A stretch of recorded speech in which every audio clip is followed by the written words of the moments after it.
Bismillahirrahmanirrahim, chers élèves, première bac sciences, toujours dans le chapitre généralité sur les fonctions, on va voir un exercice proposé pour le DS numéro 1. Donc, l'exercice f et g sont deux fonctions définies par f de x est égal à 2x puissance 3 et g de x est égal à racine de x plus 3. Ce sont des fonctions usuelles qu'on a vues déjà. Donc, premièrement, on va déterminer le domaine de définition de chaque fonction. On va construire dans un même repère orthonormé les courbes CF et CG et on va résoudre graphiquement l'équation x supérieur ou égal à 0, 2x puissance 3 moins racine de x plus 3 est supérieur ou égal à 0. On va considérer dans la quatrième question une fonction h de x, c'est la composée des deux fonctions gf dans cet ordre, c'est-à-dire h est égal à f en g. Donc, on va déterminer le domaine de définition de h, puis l'expression de h de x. Et après, on va dresser les tableaux de variation de f et g pour déduire les variations de h.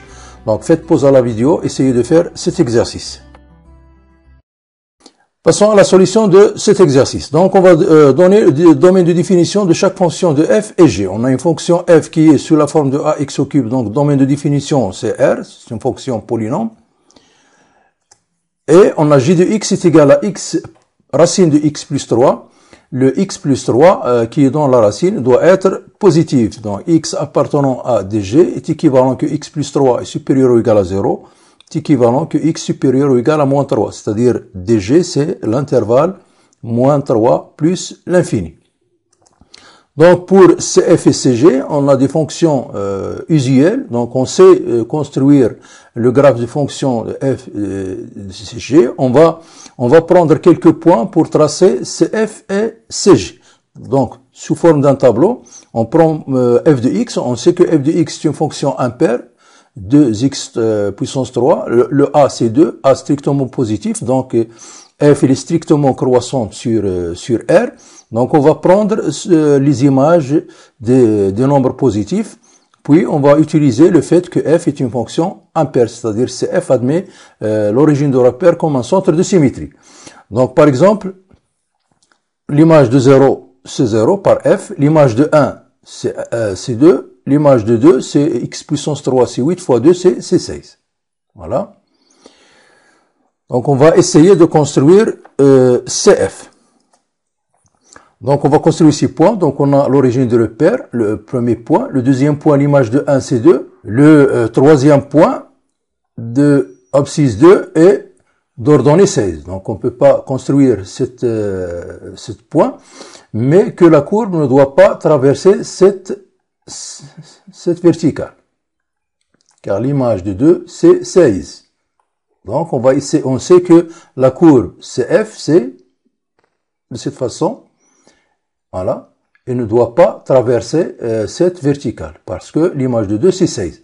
Donc, puisque la courbe CF, elle est de centre de symétrie, l'origine de repère, donc on va, pour le R-, on va tracer le symétrique de cette partie par rapport aux origines de repère. Donc, l'image de moins 1, c'est moins 2. Voilà, donc on essaye de... Voilà. Voilà CF. Pour CG, donc pour CG, on va prendre les images de quelques nombres. Pour G, G de moins 3 c'est 0. G de moins 2, c'est racine de moins 2 plus 3, c'est racine de 1. L'image de 0, c'est racine de 3. L'image de 1, c'est racine de 1 plus 3, c'est racine de 4, c'est-à-dire 2.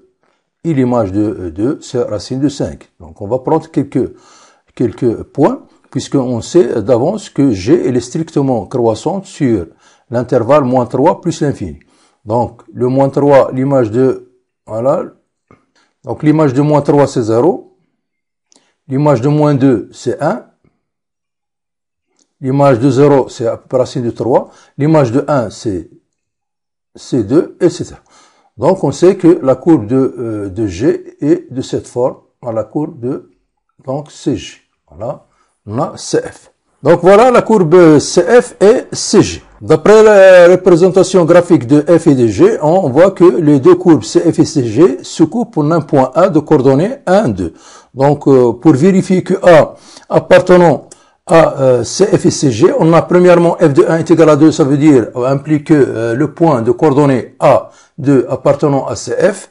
Et on a aussi le G de 1, c'est-à-dire l'image de 1, C2 par la fonction G signifie que A de coordonnées 1, 2 appartenant à CG. Donc A, c'est un point commun entre CF et CG.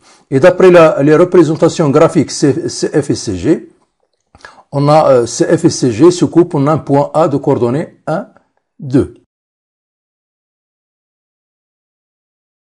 Donc on va résoudre graphiquement l'inéquation x supérieur ou égal à 0, domaine de définition de l'inéquation, 2x puissance 3 moins racine de x plus 3 supérieur ou égal à 0. Donc la relation qui existe entre cette inéquation et de CF et CG, puisqu'on va résoudre graphiquement, c'est qu'on a ici, on a CF de x, et ici on a G de x. Donc cette inéquation est équivalente à dire que f de x moins g de x est supérieur ou égal à 0, signifie que f de x il est supérieur ou égal à g de x. Donc cette inéquation est équivalente que f de x est supérieur ou égal à g de x.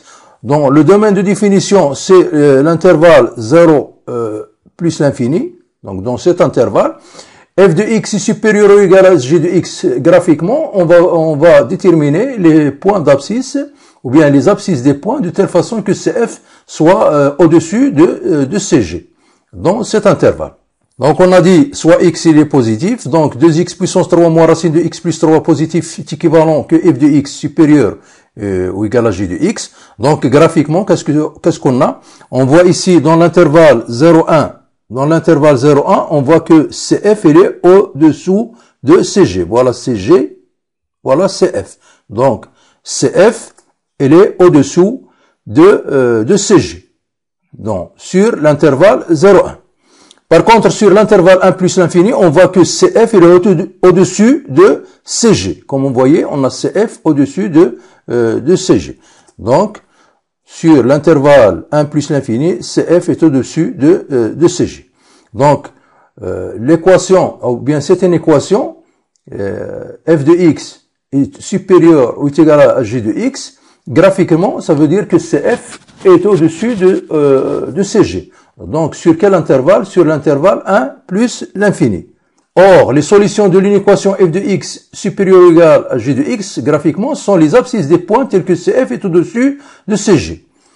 D'où est l'ensemble de solutions, solution de l'inéquation x supérieur ou égal à 0, 2x puissance 3 moins racine de x plus 3 positif, et S est égal à l'intervalle 1 plus l'infini.